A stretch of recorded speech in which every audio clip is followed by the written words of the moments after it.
तो कैसे हो मेरे चीतो गाइस। आज मैं आपको सीटेट का एक महत्वपूर्ण टॉपिक आनुवंशिकता एवं पर्यावरण यानी heredity and environment part 4 video हमारी। पार्ट 1 में मैंने आपको जो है वृद्धि एवं विकास के बारे में पढ़ा है। उसके बाद विकास का सिद्धांत सेकंड पार्ट में। उसके बाद थर्ड पार्ट में आपको पता ही है मैंने जो है क्या आपको पढ़ा है। चलो मैं भी बोल रहा हूँ, आप मुझे जो है कॉमेंट करो। थर्ड पार्ट में मैंने वैसे बाय no no no no no no no no no no third part में मैंने आपको कराया है कि स्टेजेस ऑफ डेवलपमेंट यानी कि हमारे विकास के स्तर क्या क्या हैं। हम जैसे इन्फेंसी, लेटर चाइल्डहुड, ये सारे एडोलेसेंस, इन सब के बारे में बहुत इंटरेस्टिंग वीडियो है और जो है आपकी रियल लाइफ में भी बहुत ज़्यादा जो है वो काम आने वाली है। जब आपके जो है स्मॉल चुन्नू मुन्नू होंगे तो उन पे जो है आप जो है बहुत मजा आएगा, क्योंकि उनको वो जो हरकतें करेंगे उनसे पहले ही आपको जो वो सारी हरकतें मालूम होगी। तो आज की वीडियो आनुवंशिकता एवं पर्यावरण का हमारे जो है विकास पे क्या प्रभाव है, क्या कुछ है, सब कुछ पढ़ेंगे और ये पार्ट 4 वीडियो है। तो चलिए शुरू करते हैं। देखो भाई, कुछ भी पढ़ने से पहले हमें ये पता होना चाहिए कि हमें पढ़ना क्या है, तो पढ़ने का मजा दुगना हो जाता है। तो टुडेज टॉपिक इज आनुवंशिकता। हेरिडिटी क्या है सब कुछ जानेंगे डिटेल में। किससे मतलब इससे रिलेटेड किस किस टाइप के क्वेश्चन बनते हैं तो सब कुछ मैं आपको बताऊंगा। कंटेंट सबसे पहले आपको पता होना चाहिए। कंटेंट अगर नहीं पता है तो आप कितने ही PQ लगा लो सीटेट में स्पेशली, क्योंकि इसमें फैक्चुअल क्वेश्चन नहीं पूछते, आपकी अंडरस्टैंडिंग के ऊपर क्वेश्चन पूछे जाते हैं, पेडागोजी से रिलेटेड क्वेश्चन पूछे जाते हैं। तो आप जो सोचोगे ना कि याद कर लोगे, तो याद करने से कुछ काम नहीं बनेगा। आपको कंटेंट की नॉलेज होनी बहुत ज़रूरी है। उसके बाद पर्यावरण एनवायरनमेंट के बारे में हम आपको बताएंगे। प्रकृति एवं पोषण नर्चर एंड नेचर के बारे में आपको बताएंगे। इसमें जो है मनोवैज्ञानिक ने जो है अपने अपने क्या क्या मत दिए हैं उनके बारे में हम आपको बताएंगे। जैसे रॉबर्ट सेशन वुडवर्थ के अनुसार जो है प्रकृति एवं पोषण क्या है। और उसके बाद जो है जॉन बॉबी के बारे में हम आपको बताएंगे कि इन्होंने क्या कुछ बताया है। प्याजे के बारे में, वाइगोस्की के बारे में हम बताएंगे इन्होंने जो है क्या क्या कुछ बोला है। तो वीडियो बहुत ज़्यादा इंटरेस्टिंग होने वाली है। 20 से 25 मिनट की वीडियो होगी। आराम से कान में लगाओ लीड, एक कोने में जाके दुबक जाओ और प्यार से जो है सुनते रहो। और जैसे ही जो मतलब जैसे एक स्लाइड मेरी कंप्लीट हो उसकी स्क्रीनशॉट लेते रहना, क्योंकि अभी मेरा कुछ ऐसा प्लान बना नहीं है कि कुछ टेलीग्राम चैनल तो जो है वहाँ पे मैं आपको जो है मतलब प्रोवाइड करा सकूँ। तो फिलहाल के लिए आप जो है ऐसे ही नोट्स प्रिपेयर करो और जब बन जाएगा तो मैं आपको जो है इन्फॉर्म कर दूंगा। पहला जो टॉपिक है हमारा आनुवंशिकता यानी हेरिडिटी क्या होते हैं, सब कुछ डिटेल में जानो और ध्यान से सुनते रहना जो मैं आपको बोलूं, क्योंकि इन्हीं टॉपिक इन्हीं लाइनों से जो है सीटेट क्वेश्चन बनाता है। तो देखो भाई, बच्चों को जो माता पिता से जो गुण मिले होते हैं उसे जो है क्या बोलते हैं, आनुवंशिकता यानी हेरिडिटी। यानी कि जो आपको, आप जैसे कि मतलब गोरे हो और आप जो है मतलब बॉय हो या आप गर्ल हो, आप थोड़े से जो आपका जो टेम्पर है यानी कि जो थोड़ा सा जो आप गुस्सैले हो, तो ये सारी चीज़ें क्या हैं, आपकी आंख ऐसे हैं, कान ऐसे हैं, आपके हेयर के कलर जो है क्या है, ब्लैक है या ब्राउन है या हल्के के या जो मतलब हल्के के वाइटिश है।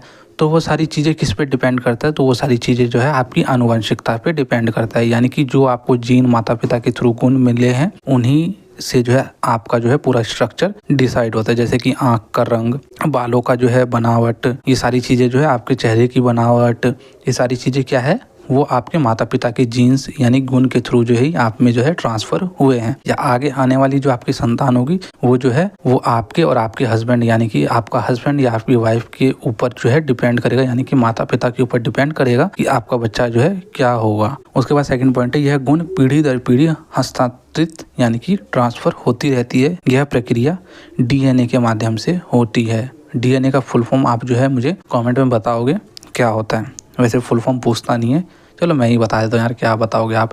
डीऑक्सीराइबिक न्यूक्लिक एसिड DNA का फुल फॉर्म होता है।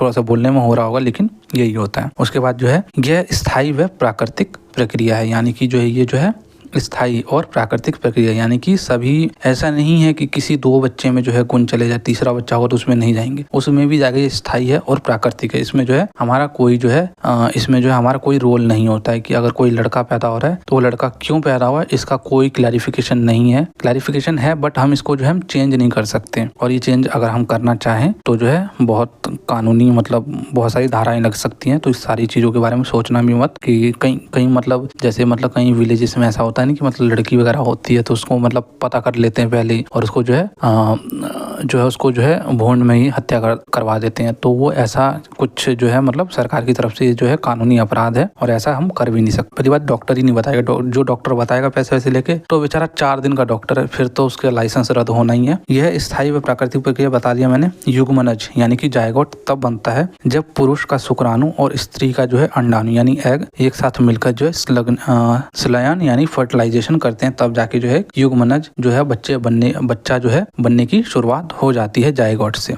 यानी कि पुरुष में जो स्पर्म जो होता है ना, जो शुक्राणु होता है और जो फीमेल का जो एग होता है, वो सारी चीज़ें मिलके जो एक फर्टिलाइजेशन का एक प्रोसेस होता है जिससे जो है जायगोट बनता है, युग्मनज बनता है। उसके बाद इसी में कुछ पॉइंट है। युग्मनज यानी जायगोट में 46 गुणसूत्र क्रोमोसोम्स होते हैं और पेयर ऑफ क्रोमोसोम्स कितने होते हैं ये आप मुझे कमेंट करोगे। तो मैं आपको एक जो हिंट देता हूँ, इसका जो हाफ जो है पेयर ऑफ क्रोमोसोम होते हैं। उसके बाद मोस्ट इंपॉर्टेंट पॉइंट है डाउन सिंड्रोम। इसको ध्यान से समझना, बहुत इंपॉर्टेंट है। डाउन सिंड्रोम एक प्रकार का जो है आनुवांशिक स्थिति है।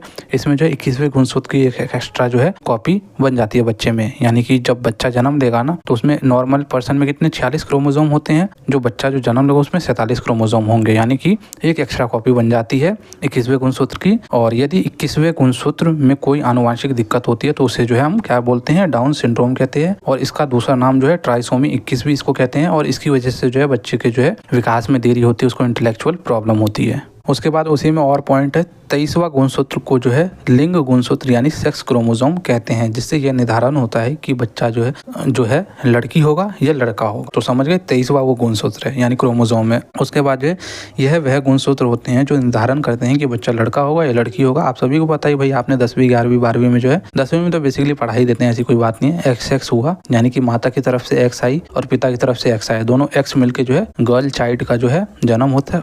और बदमाश बॉय चाइल्ड का जन्म कब होता है, जब माता की तरफ से एक्स और जो है पिता की तरफ से वाई आता है, तब जो है एक बदमाश का जो है जन्म होता है। हमारे घर में भी बदमाश है, मेरा एक भांजा बहुत बदमाशी करता है, उसको थोड़ा सा ढोल वोल बजाता बिल्कुल डांस करने लगता है। और हमारे समाज में एक बहुत बड़ा मिसकंसेप्शन ये है कि जो भाई लड़का या लड़की के लिए जो है जिम्मेदार कौन है, उसकी माता जिम्मेदार। भाई मैं मानता हूँ कि लड़का हो या लड़की हो वो अपनी माँ से ही जन्म लेगा, लेकिन इसका मतलब ये नहीं है कि वो भाई माँ जो है उसकी जिम्मेदार है। भाई लड़का लड़की के लिए जिम्मेदार उसका पिताजी है। वैसे तो मैं दोनों को ही नहीं जिम्मेदार मानता हूँ, क्योंकि सारी नेचुरल प्रोसेस है और ये सारी जो है भगवान की देन है। अगर आप भगवान में आस्ते हो, अल्लाह में आस्था रखते हो तो भगवान की देन है, भाई अल्लाह की देन है, ऐसा कोई वो नहीं है। लेकिन अगर फिर भी आपको बहुत ज़्यादा मतलब शौक है अगर बोलने का, तो अपनी सास ससुर को जो है ना बता देना कि भाई इसके लिए हम जिम्मेदार नहीं, आपका लड़का जिम्मेदार है। क्योंकि उसी से जो है देखो महिला में से जो है चाहे लड़की हो या लड़का हो एक्स ही आएगा। लड़का लड़की का निर्धारण जो है पिताजी से होता है, क्योंकि पिता से एक्स आया तो लड़की हुई, 2 एक्स मिलकर लड़की हुई। और यदि पिताजी से वाई आया तो एक्स वाई मिलके जो है, क्योंकि महिला से तो एक्स ही आना है, पिताजी से एक्स या वाई आना है, तो पिताजी से अगर वाई आता है तो एक बदमाश का जन्म होता है। और फिर वो बाद में जाके और बदमाशी करता है, आपके जो सिर चढ़ जाता है, तो सारी चीज़ें करता है। चलो भाई सेकंड पॉइंट इसमें देखो, माता में हमेशा एक्स गुणसूत्र, जो कि मैंने अभी आपको वर्बली बता दिया है, माता में हमेशा एक्स गुणसूत्र होते हैं और पिता में एक्स वाई गुणसूत्र होते हैं। यदि बच्चा एक्स है तो इसका मतलब लड़की पैदा होगी, और यदि बच्चा एक्स वाई है तो इसका मतलब लड़का यानी कि बदमाश पैदा होगा। आनुवंशिकता में यानी हेरिडिटी में कुछ पॉइंट और बच गए हैं, जैसे 22वां गुणसूत्र। ध्यान रखना, मैंने जो आपको जो गुणसूत्र बताए ना, जो क्रोमोसोम बताए हैं, यानी कि 21वां डाउन सिंड्रोम होगा और 23वां जो है सेक्स क्रोमोसोम होगा और 22वां, ये तीनों ही जो है पेपर के जो है मतलब सीटेट वालों के बहुत ज़्यादा फेवरेट हैं। तो इनसे रिलेटेड क्वेश्चन बन सकते हैं, तो इसको जो है अच्छे से टॉपिक को कर लेना, रिवाइज ज़्यादा से ज़्यादा करना, क्योंकि जो पढ़ लिया और पढ़ने के बाद अगर रिवाइज नहीं किया तो फिर उसका कोई बेनिफिट नहीं है, सब कुछ आपके दिमाग से ऊपर से जाएगा। देखो अभी 22वां गुणसूत्र वह गुणसूत्र है जिसमें लिंग गुणसूत्र यानी सेक्स क्रोमोसोम को छोड़कर बाकी सारे गुणसूत्र आते हैं। यानी कि 23वां के लिए सेक्स क्रोमोसोम है, बाकी सेक्स क्रोमोसोम को छोड़ के बाकी जो सारी क्रोमोसोम्स है, बाकी जो सारे जो गुणसूत्र है यानी कि क्रोमोसोम, जैसे कि आपका हाइट बढ़ना, आपकी आंखों का रंग कैसा होगा, आपकी चेहरा कैसा होगा, आपका रंग कैसा होगा, ये सारी कौन निर्धारण करता है, वो 22वां गुणसूत्र निर्धारण करता है, जिसको हम क्या बोलते हैं, जिसे हम स्वतंत्र गुणसूत्र या ऑटोसोम्स भी कहते हैं। तो इन सारे पॉइंटों को ध्यान रखना, फिर बाद में मुझे मत बोलना कि भाई ये हो गया वो हो गया। मैं तो सीधा वीडियो की लिंक दे दूंगा, बोलूंगा जाओ भाई ये जो क्वेश्चन है इस वीडियो से आया और इस वीडियो को देख लो। उसके बाद जो है एक होता है टर्नर सिंड्रोम। यह एक प्रकार की जो है आनुवंशिक स्थिति होती है, महिलाओं के अंदर एक्स गुणसूत्र की जो है कमी हो जाती है, तो जो है क्या होता है कि उसको जो है टर्नर सिंड्रोम हो जाता है। अब हमारा नेक्स्ट टॉपिक है पर्यावरण यानी एनवायरनमेंट। एनवायरनमेंट हमारे विकास में किस प्रकार से जो है प्रभाव डालता है। अभी आपने आनुवंशिकता के बारे में पढ़ लिया, ज़ायरेस syndrome, Turner syndrome, Down syndrome, सब कुछ मैंने आपको बता दी किस प्रकार से जो है हमारे जो है विकास में देरी आती है, बच्चे के विकास में देरी आती है। वो सारी चीज़ें जो है आपने आनुवंशिकता में पढ़ लिया। अब पर्यावरण से समझ लो पर्यावरण किस प्रकार से जो है हमारे विकास पे जो है प्रभाव डालता है। सबसे पहले आप जानो पर्यावरण होता क्या। यह हमारे बाहरी वातावरण जैसे खाना, जीवन शैली और सामाजिक परिस्थिति से जो है प्रभावित होता है। आप सभी को पता है ये सारी चीजें जो है हमारे जो है खान पान, हम जिस प्रकार का खान पान रहेंगे, हमारे जैसा एनवायरनमेंट रहेगा, उसी प्रकार से जो है हमारी जो है विकास होगी। उसके बाद है पर्यावरणीय कारकों जैसे हमारे आदत, व्यवहार, स्वास्थ्य व गुणों को जो है बदल देते हैं। उदाहरण के लिए यदि हम सही पोषण लेंगे तो हमारा विकास भी जो है अच्छे ढंग से होगा। यानी कि हम सही पर्यावरण में अगर हमारा भरण पोषण नहीं होगा तब जो है हमारा पोषण भी सही से नहीं होगा।